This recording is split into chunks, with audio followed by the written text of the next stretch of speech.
Okay, everybody, want to welcome you. Thank you so much for joining us tonight. Shavua Tov Varach. Okay, let's get started.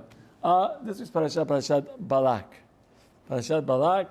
And Parshat Balak is actually a very interesting parasha. We see the demise, the degeneration, the denigrating of someone who had so much potential, was given so many gifts.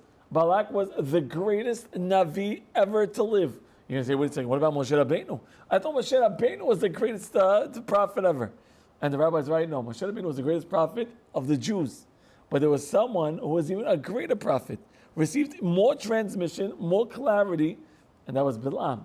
So could you imagine, with all the greatness that Bilam was bestowed, what wonderful talents he was given, what wonderful gifts that Bilam was benevolent in showering on Bilam.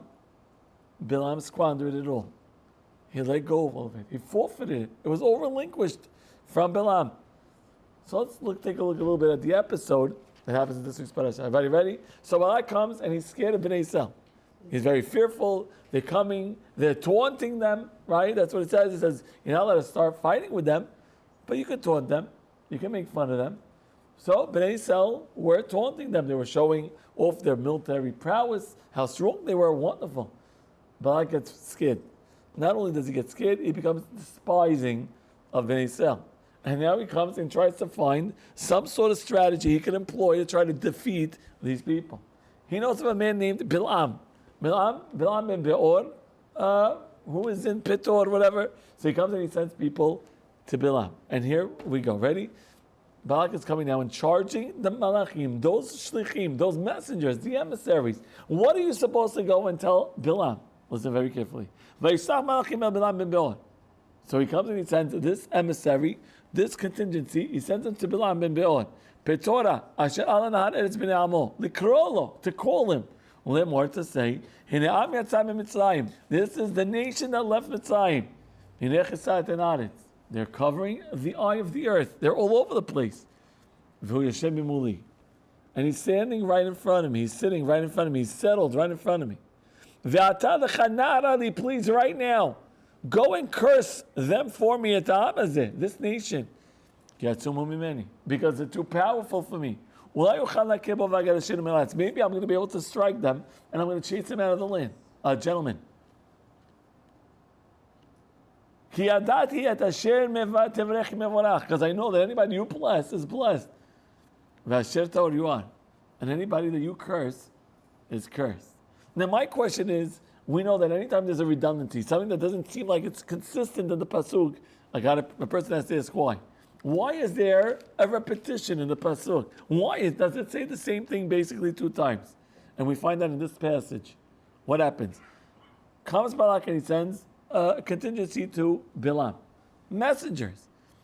Right? To do what? Likrolo, to call him. Lemor, to say. What do you mean to call him to say? He's sending people to call him to say. He's sending people to say. That's it. What do you mean to call him? Understand? Those words seem extraneous, superfluous. What are they doing there? Why do we have to use a double language? What was likrolo? What does that mean, likrolo? That's question number 1. Question number 2, why am I here tonight? You know, there's a lot of things going on tonight. Okay? I have to sit here and look at Rabbi Zeytouneh's standline. That's what I'm here tonight for. Why did God want me to come to the class tonight? You know, there's some people over here, I'm not going to say who, but they're sitting in the crowd tonight. And these people are only here because I gave them a certain beracha that they should pass a driver's test, and they passed. And the deal was, listen, if you pass a driver's test, 2 Monday night classes. They said, Rabbi, 2? I said 2. All right, it's worth the pain. So he took it, and he passed. And he's here. And I'm not going to say who he is, but he's wearing a blue shirt somewhere in the 3rd row over there. I'm not saying who he is. But anyway, he's going to be here, and he'll be here again. And then we'll, take care of the rest. But why am I here tonight? What am I supposed to learn from Rabbi Zeytouneh this evening? Everybody ready? Listen to the words of the Chidah. Because the Chidah is going to say something astounding, something so beautiful. The words of the Chidah are heart-penetrating. Listen to what he says. Likrolo lemor, says the Chidah, Shalom derech haletzai, the tzivat Balak le'ani sabeh, the ba'atar likrolo lemor, shekasher yagiu alav likrolo, when you get to Bilam, when you come and you're about to deliver the message, before you talk to Bilam, the first thing I want you to do is I want you to call to him. I want you to say his name. I want you to come up to him and say, Bilam. Why do you have to say Bilam? Bishmo. Shemore deyesh bo koach livlo ulashchit. You know, the Gemara Masechet Sanhedrin. And the Gemara Masechet Sanhedrin comes and writes, what does the word Bilam come from? What does the word Bilam signify? The word Bilam means Shebala Am. He's able to devour, to swallow up, to consume an entire nation. So you guys, when you're about to go to Bilam to try to convince him to go and curse the Jewish nation, the first thing I want you to do is I want you to remind him what his name is. I want you to tell him his name is Bilam. He could devour, swallow up, consume an entire nation. Genocide. He's going to have the power to do so, the ability, the talent to perform and to commit mass genocide, mass annihilation. Right? And that's what he charged him to do. That's what the kolalo means. Call him by his name. Now, 1 second. What does that mean? Why is that going to change anything? What is a name? And how does a name give a person potency? How does it give him potential? How does it give him power? How does it give him prowess? What exactly is going on? That's really what I want to focus on tonight. Tonight I want to focus on the function of a name. Now I think we spoke about this once in a certain, in a certain direction. But tonight, I want to take a different direction. Why do people call their children by certain names? You know, someone once told me, I know somebody who has a name and he calls his son the same name. Now, you don't find that so much in Judaism. In Judaism, you don't really see that so often. Imagine you had Eliezer, Zeytouneh, and I called my kid Eliezer. Imagine a Hazit, right? Imagine there was a whole bunch of little Eliezer, Zeytouneh Junior, Junior, Shemaisel, right? Imagine all those tan lines. Forget that, right? But why don't we do that? Why does every child, every person, have a different name? What is in a name? So that's what we want to focus on tonight, and hopefully you're going to come out with something so great and a little bit more of insight about what your name is and how you can utilize it to your benefit. Everybody ready? Sounds like a good topic? Here we go. This is Gemara Masechet Yuma. And the Gemara Masechet Yuma, the Pei Gimel Mudbet, on the 83rd page, on the second slide, comes and says the following. He talks about an episode that occurs with the great Tanaim. Rabbi Meir, Rabbi Yehuda, Rabbi Yossi, Havuka Azeh Barucha. One time, Rabbi Meir, Rabbi Yehuda, Rabbi Yossi were walking and they were traveling. Now, Rabbi Meir Avadeik Bishma. Rabbi Meir always used to check people's names. He always used to interrogate, look at the names, and try to analyze the names. Rabbi Yehuda, Rabbi Yossi, Lavud Daike Bishma. Rabbi Yossi, Rabbi Yehuda would not analyze names. Kimatu lahu duchta, b'ush pizza. Yavu lehu. Amru lo ma shemach. So what happened? The rabbis come now and they need an inn. They got to go and they have to sleep somewhere. So they go around, they take a look, and they're looking for a host. Finally, they find the host. They come to the host and they say, excuse me, sir, what's your name? Amar lahu Kidor. He said, listen, my name is Kidor. Amar shema mina adam rashau. Rabbi Meir takes a look at that name. He says, Kidor, he's a rasha. He's an evil man. Why? Because the pasuk writes, Shneimar, Kidor tapuchot hema.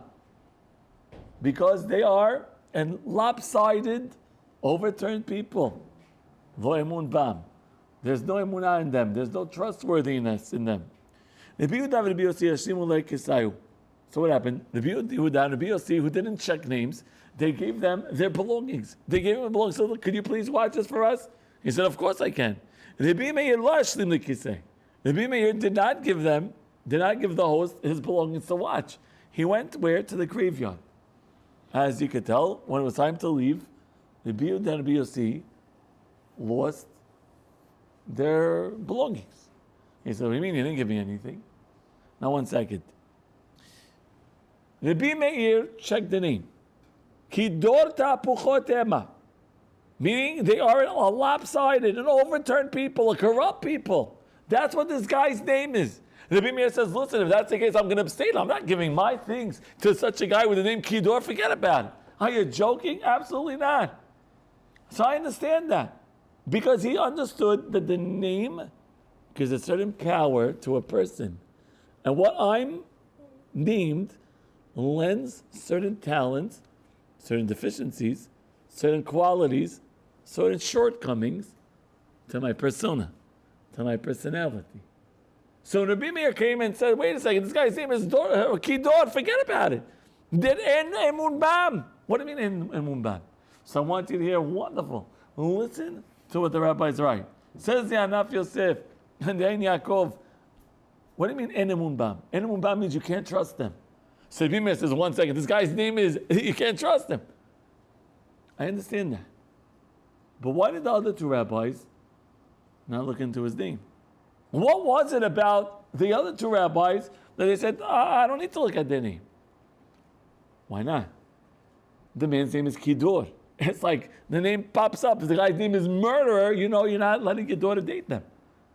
Okay? You know you're not letting your daughter... Oh, by the way, I always make fun of my daughter, my teenager. She's a good girl. She's not going to marry a guy named murderer. But outside, you're going to see when you go out to the dinner, you're going to see it is on the French fries, it says, I heart you. It says it outside. Okay? So don't think wasn't the restaurant that sent me a personal message. Okay? My daughter, I guess after all the abuse that I eat the entire year, said, I heart you. Is that nice? No? You don't think that's nice? But if you know that a person's name stands out, why do the other 2 rabbis trust him? And this is what I want to focus on tonight. Because once we realize what a name really signifies, and what a name is really all about, then we're going to learn how to use our name to our advantage. So let's get started. Comes Rav Dassler and says a phenomenal thing. Rav Dassler comes to a beautiful thing. Listen what he says. God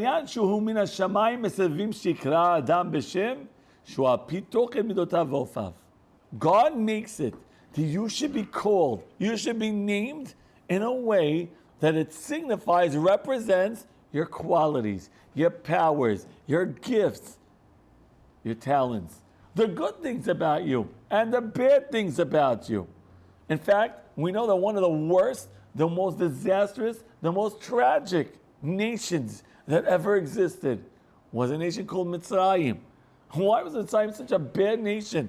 Mitzrayim, by the way, caused Bnei Israel uncountable sufferings, untold hardships. Why? What does the word Mitzrayim mean? The word Mitzrayim comes from the word Mitzar. Mitzar means problems, shortcomings, suffering. Tsar. Mina Mitzar karatiya. That shows you what's in the person, shows you what's in the nation, all based on the person's name. Now, I know a person whose name is Nemesis. Does anybody know what Nemesis means? Anybody? Nemesis means arch enemy. That's her name. Her name is... Now, what kind of crazy mother would call her kid Nemesis? I don't understand, but that's the poor lady's name. Her name is Nemesis. Horrible. I know people who call their kids Nimrod. There are names like, anyone know who Nimrod was? Nimrod was the king who came and put Avraham Avinu in the fire, right? But they're called Nimrod. Now, the kid Azid can't do anything. That's what he was called. But I don't understand the parents. The parents I don't understand. Because the name that you name your child represents all of his beautiful talents and all of his tragic flaws. So how careful we have to be to name our children with wonderful, wonderful names. In fact, I'll prove it to you. I'll prove it to you. There's a name Yitzchak. Anybody here Yitzchak? Okay, we have Yitzchak over here. So everybody, Morris, your name is Yitzchak? Yeah. Is it really Moshe? Yeah. Hey, do me a favor, go home. Okay, 1 second. Okay, but if you take a look at most Yitzchaks that I know, they love to laugh. They're always smiling. They're always laughing. They're always joking. Unbelievable. By the way, the first Yitzchak Avinu, was a very pleasant person. Why was Yitzchak? Why did he have to have that name Yitzchak? So we know that the midah of Yitzchak was gevurah, strict judgment. And therefore Avraham Avinu realized that Yitzchak was going to have that attribute. So he called him Yitzchak to infuse him with this jubilance and happiness and ability to smile. So we see that a name does affect the person. Avraham. Any Avrahams here? Okay, Avram. So we see many times, Moshe, you switch your name very quickly. Soon you're going to tell me your name is Sarah. So let's, okay, 1 second. But if you take a look, most Avrams that I know are very kind, very good-spirited, very generous people. It's wonderful. It's in the name. It's in the name. It's in the Tochen. Eliezer. Anybody Eliezer here? I don't know about you, but Eliezers that I know are good-looking and charming. Right? No? You don't think so? I thought so. What about you, Moshe? You change your name to Eliezer now? Huh? No, that you don't want. Okay. Okay. So we see that a name does affect the person. Comes in Nefesh HaChaim and says a phenomenal thing. Listen to this. Nefesh HaChaim comes in and says, Sha'ashem hu etzem ha-nefesh shelo. Your name is your nefesh, is who you are. In fact, I got to tell you something phenomenal. Listen to the Kaveh Yashar. Kaveh Yashar says something unbelievable, astounding. And have a great rabbi story. Ready? Listen to this. Comes to Kaveh Yashar and says that when a person names a child by a certain name, you're not naming the body, you're naming the neshama. In fact, says, wonderful, listen to this. Comes to Kaveh Yashar and says, sometimes you have a person who's sleeping, and the person's sleeping and you nudge him, and he doesn't wake up. And you nudge him again, you kick him, he doesn't wake up. What do?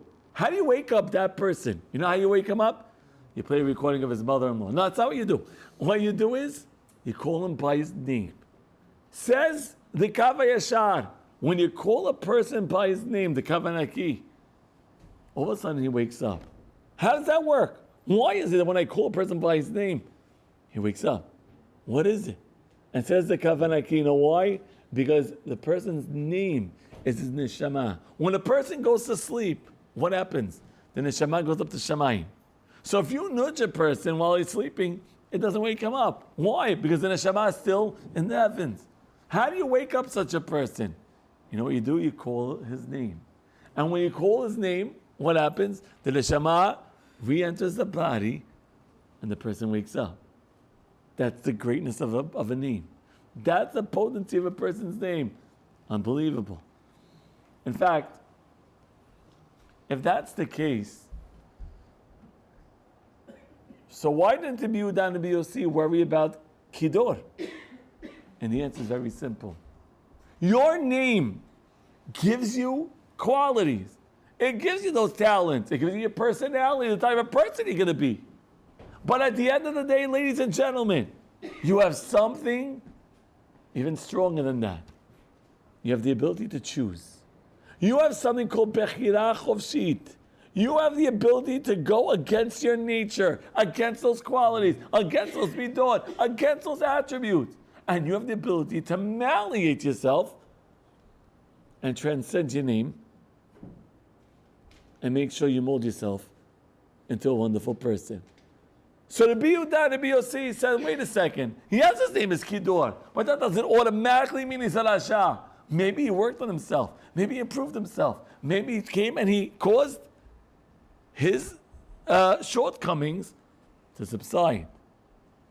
And that's why they were willing to give their belongings to Kidor to watch over. Because according to them, I don't have to be Medaik and Shemot. I don't have to take a look at names. I don't have to know what they're all about. I don't have to know what they signify. Because a person can always change his qualities. You can always change your attributes. You can always overcome your shortcomings, your flaws, your personality quirks. And that's why we were created. We were not created to take our name and just ride the tide. That's not why we were created. That's not why we were born. If Adam wanted us to walk around like robots, the way we are programmed, then there's no point of us being here. But obviously, Adam wanted to give you your package. He wanted to give you your nefesh. He wanted to give you your shortcomings. He wanted to give you your flaws. He wanted to give you your deficiencies. And he wants you to change them. He wants you to overcome them. He wants you to conquer them. And that's what I want to talk about tonight. You know how many times people come to me and say, Rabbi, my wife, she always gets angry. Everything I do, she gets angry. I come and I want to touch her pot, she gets angry. I ask her, honey, when are you coming downstairs? She gets angry. I forget her birthday. She gets angry. Everything I do, she gets angry. I don't understand. Why is she getting angry? So I talk to the wife. And the wife turns and says, Rabbi, what do you want me to do? That's the way I was created. That's the way I'm born. My natural tendencies are to get angry. And she thinks Rabbi Zeytouneh is going to say, oh, in that case, Hazit your husband. But that's not what I say. I said, but you were created that way because Hashem wants you to overcome it. You were created with that flaw.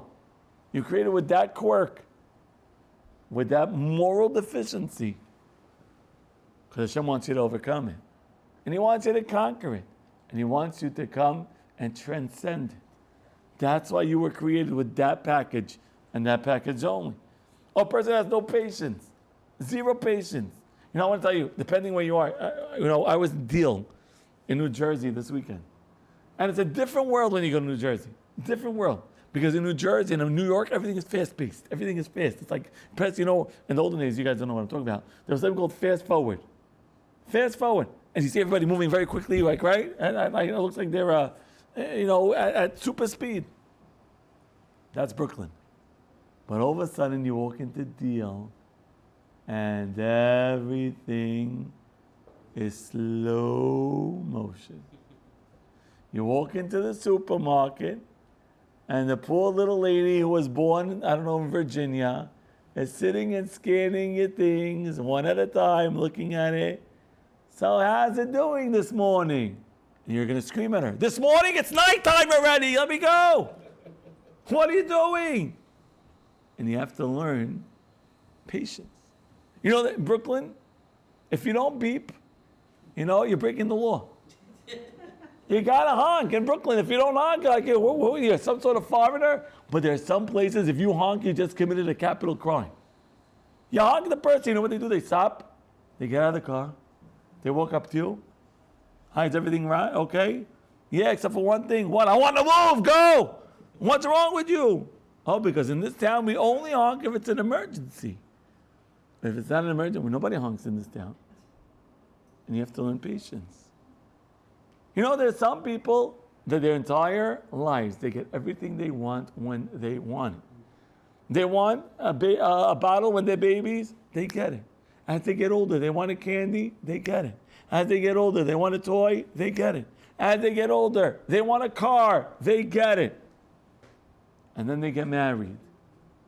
And the first night the guy comes and says, honey, steak. And she looks at him like he's crazy.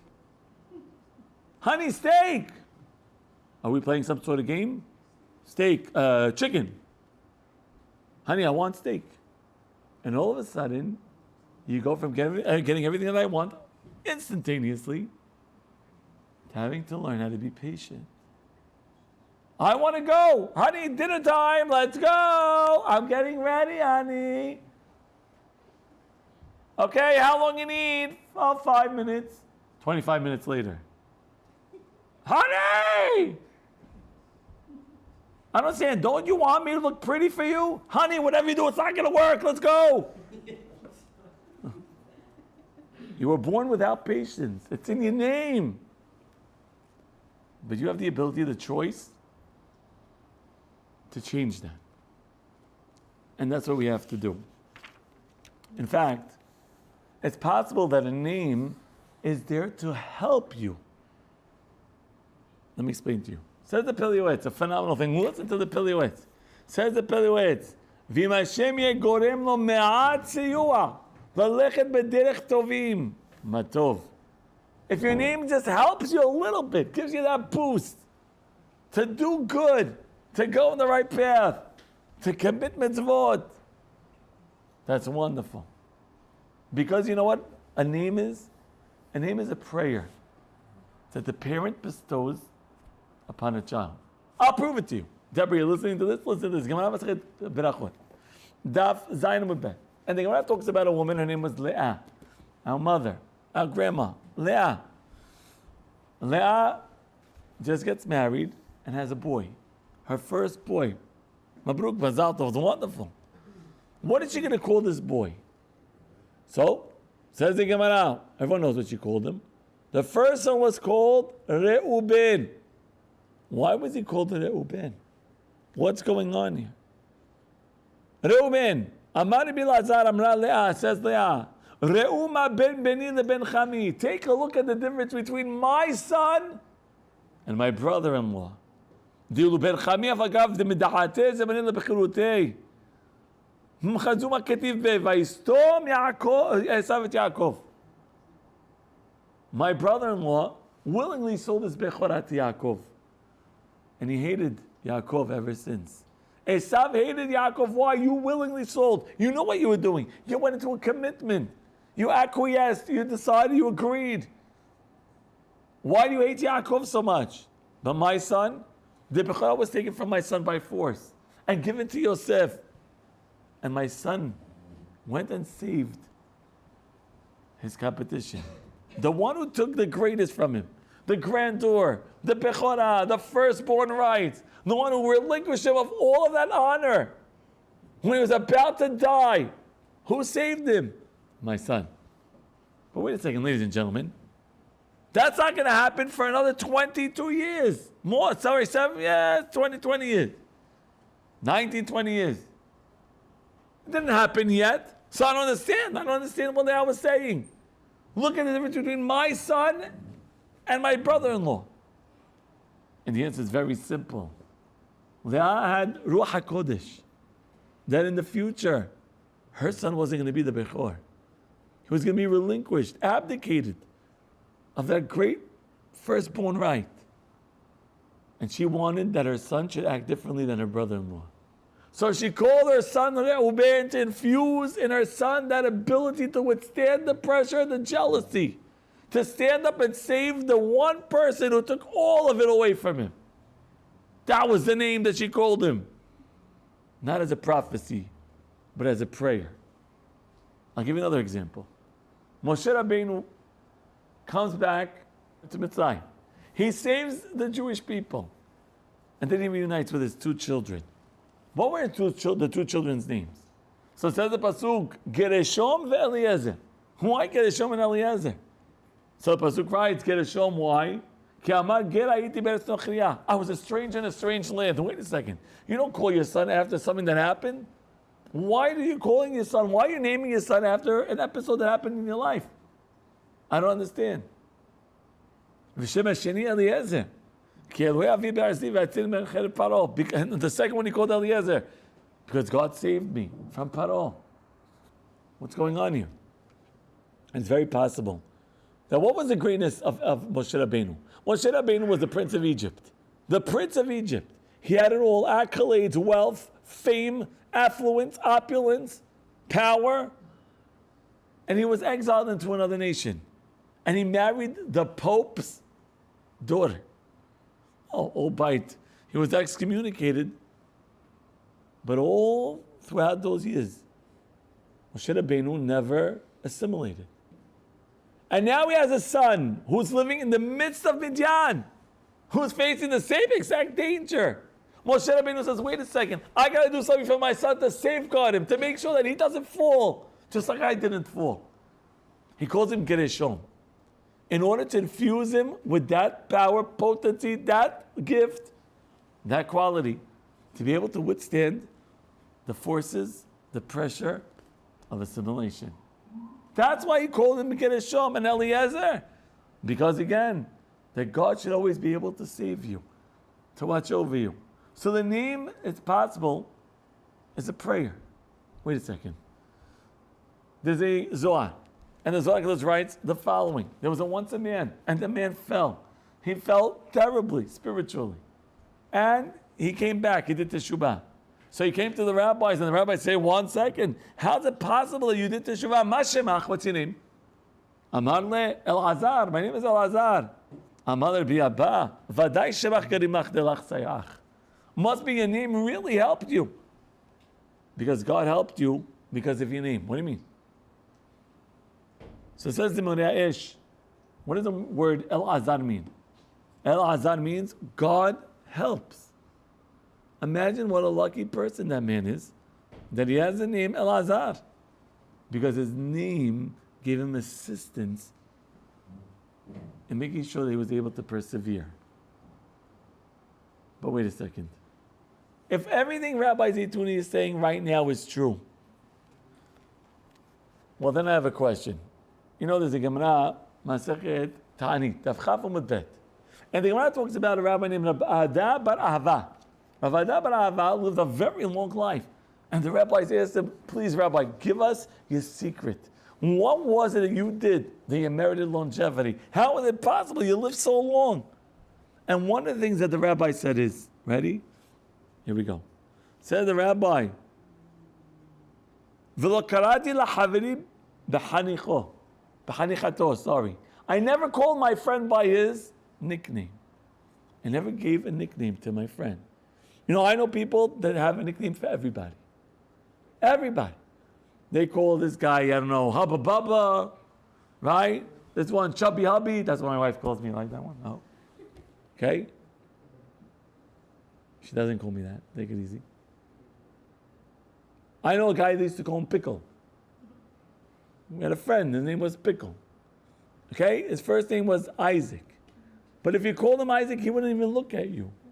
Because he was so used to the name Pickle. Wait a second. Why did Adam have merit, longevity, a long life? Because he didn't call anyone by his nickname. What's the correlation between calling someone by his real name and a long life? And the answer is that every time you call a person by his name, you're reminding him of his talents. You're reminding him of his gifts. You're telling him how great he is, how special he is. And therefore you're giving him life because you're giving him encouragement. You're letting him go on. You're assisting him, You're aiding and abetting and making sure he fulfills his mission in life. So you give somebody else life, God gives you life. I want to tell you something. The Hazon Ish writes that every time you call a person by his real name or her real name, you give them a certain koach. You give them hatzlacha. So your name is not Eliezer, and not Yitzchak, and not Moshe. It's Moshe. And every time someone calls you Moshe, they give you shefa. It's a great beracha because they remind you who you are and remind you about your talents and the great things about you. But wait. If everything I'm saying is true, then I have a problem with a certain Gemara. There's a Gemara Masechet Ta'anit on the other side of the page. Daf Chaf Amud Aleph. And the Gemara talks about a man named Nakdimon ben Gurion. Anybody know who that is? Anybody? No. Well, I'll tell you very in brief.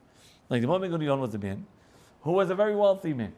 And Ben Isa used to go up to Jerusalem 3 times a year. Well, one time they went up and there was no water. So he went to a person who owned springs and said, please, I want to buy from you, I want to borrow from you 12 springs of water. And I'm going to pay you back by a certain day. But is going to come, he's going to pay you back, and if he doesn't pay you back, I'm going to give you thousands and thousands of dollars. Well, the guy says, okay, no problem. Sounds like a plan. He gives him the water, and he irrigates, feeds all the Bnei Yisrael. The day comes to pay back, and it doesn't rain. Like the moment Gurion takes a look at the guy says, okay, no, either give me the water or give me the money. Which one? You're going to pay back your debts, or you're going to make it rain? Like Ben Gurion says, listen, we have all day. It's only the morning time. Well, Minchat time comes, nothing. Close to Shekiat comes, guy says, listen, which one is it? Is it the water or the money? Well, Rabbi says, listen, like the moment Gurion, take it easy. I'm going to, I still have a little time. The guy laughs at the rabbi, walks into the bathhouse and starts taking a bath with extra water. Like the moment Gurion comes in, he wraps himself in talit. And he walks in and he starts praying to God. And says, God, I want you to know I didn't do it for me. I did it for you. Please let it rain. Well, it starts raining and raining and raining until not only does it fill up the reservoirs, it exceeds the reservoirs. It overflows. So he comes, comes to the guy and says, okay, you owe me money now. Look, I gave you extra water. Give me money. So the guy says, very nice, Rabbi. But guess what? The sun set already. The sun set already. So it's too late. Give me money. Like Imam Ben Gurion says, one second. He goes and he puts on his talit and he goes back into Beit Mikdash. And he starts praying to God. And all of a sudden the clouds spread and the sun is shining. And he comes out to the guy and says, take a look. The sun's still shining. You owe me money. And the Gemara comes and says something phenomenal. Nakdimon ben Gurion, ladies and gentlemen, was not his name. His name was not Nakdimon ben Gurion. Ela Buni Shemo. His name was Buni. So why was it called Nakdimon ben Gurion? Shenikdema Hama Ba'avuro. Because God made the sun stand still because of him. Wait a second. I thought you're not supposed to call someone by his nickname. But they cannot call somebody by his nickname. His name was Buni. Why are you calling him Nakdimon? What's going on? 1 second. I think we could answer the question with the Rambam. Because the Rambam, in Hilchot Deot, in the first Perek, the 7th halakha, ladies and gentlemen, this is what the class is all about. Says the Rambam, how does a person accustom himself to good midot? He says, what am I supposed to do?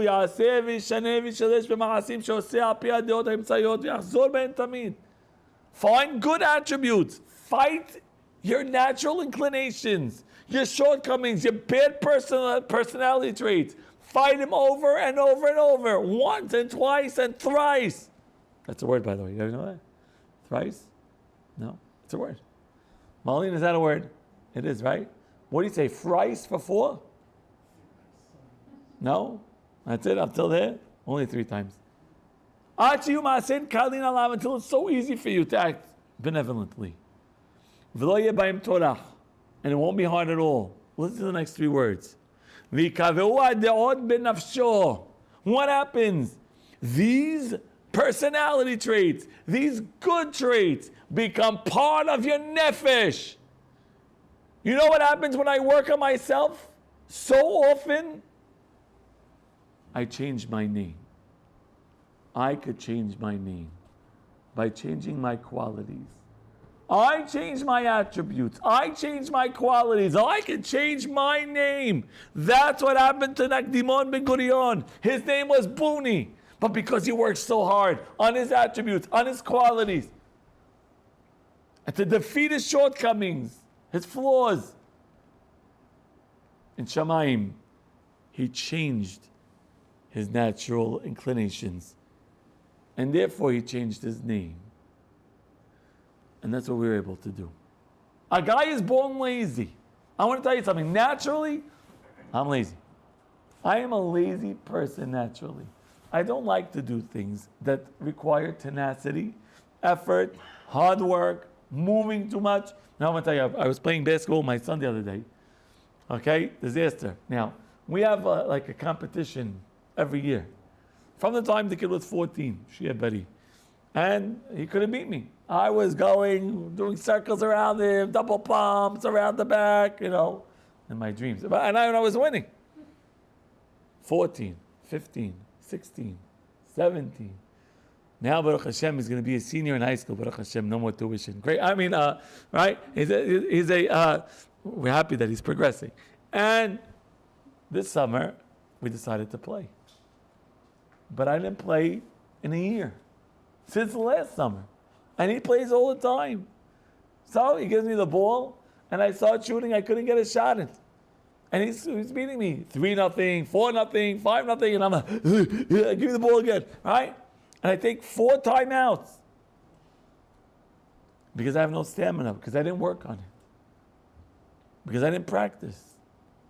But if I'm able to run every day a block, and then a block again, and a block again, the first time will be hard, and the second time will be hard, but it'll eventually get easier and easier.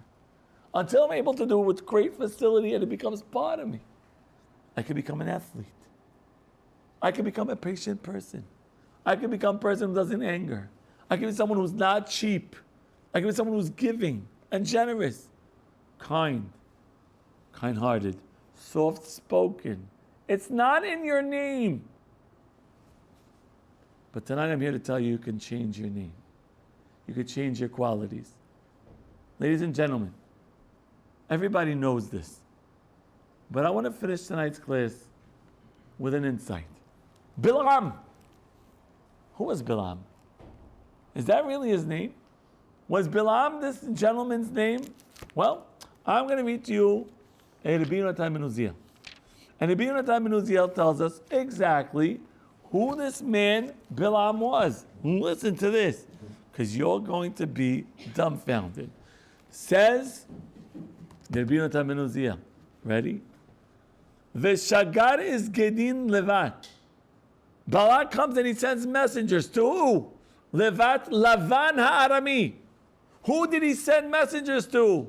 Balak sent messengers to Lavan. What do you mean Lavan? Lavan Arami, who Bilam. Lavan Arami is Bilam. His name is not Bilam. His name was not Balaam. His name was Lavan. Everybody remember Lavan? Uncle Lavan? Grandpa Lavan? He was born with the name Lavan. What does Lavan mean? Lavan means white. He was born with the ability, with the potential to be pure, to be clean. But he exercised malicious actions continuously. And over again, he acted with corruption, with deceit, with trickery, with treachery, until his name changed to Bilam. Ladies and gentlemen, I'm telling you today that you have the ability, the wherewithal, the capacity to change your natural tendencies, to change your name, to change your potency, to change your potential, to change your skills, to change your talents, to change your fate, to change your marriages, to change your children, to change your relationships. You have the ability to change your life. It's within your grasp, within your reach, within your capabilities, within your ability. But I got to do it. You know, somebody called me on Friday with a problem. And it was a real problem. It was a real challenge. And I told the person, listen, I know it's hard, but you can do it. You can do it, and you got to do it. Please do me a favor. After you do it, call me and let me know that you succeeded. And they said, but it's going to be so hard, Rabbi. It's going to be so hard. What am I going to do? It's going to be so difficult. And I said, I know it's going to be hard. But I'm telling you, you could do it. And it's worth it. And the person did it. And they succeeded. And they're changing themselves. And that's only going to lead to better things. So, ladies and gentlemen, yes, let's all go out tonight, Be'ezat Hashem, and sit down with a paper and pen. Let's start being honest with ourselves and writing all the positive things that we possess, all the talents, all the qualities, all the wonderful things that we do, that are in our hearts, that are in our systems, that every day we enact, the kind words that we say to people. And then let's be a little bit more honest and start focusing on the bad things that we have, bad things that we espouse, and start trying to fix each one at a time, until our names are crystal clear. Nagdimon Ben Gurion changed his name to the good. Bilam changed his name to the bad. How are you going to change your name? Let's go out now and start malleating, changing, molding ourselves into the greatest beings we can be. God gave us that potential. He gave us the colors. He gave us the textures. He gave us the paintbrushes. And not every color is good. You know, I personally do not like the color yellow. I'm not a yellow guy. I don't like mustard. Let's start it now. Okay? What else is yellow? I don't like yellow things. I definitely don't like school buses. Okay? Bananas? Depends. I like them when they're green. But ladies and gentlemen, what happens when you take yellow and you add some blue? What happens? You turn it into green. God gave you bad attributes. Let's start changing them into something favorable. And let's start doing it now. So Be'ezat Hashem, immediately, our names could change for the better. I thank you so much for listening. Baruch Adonai L'olam. Amen ve'amen. Rabbi Hananiah ben Akashya Omer. Tzah HaKadosh Baruch Hu Lo Yisrael B'Chaveim.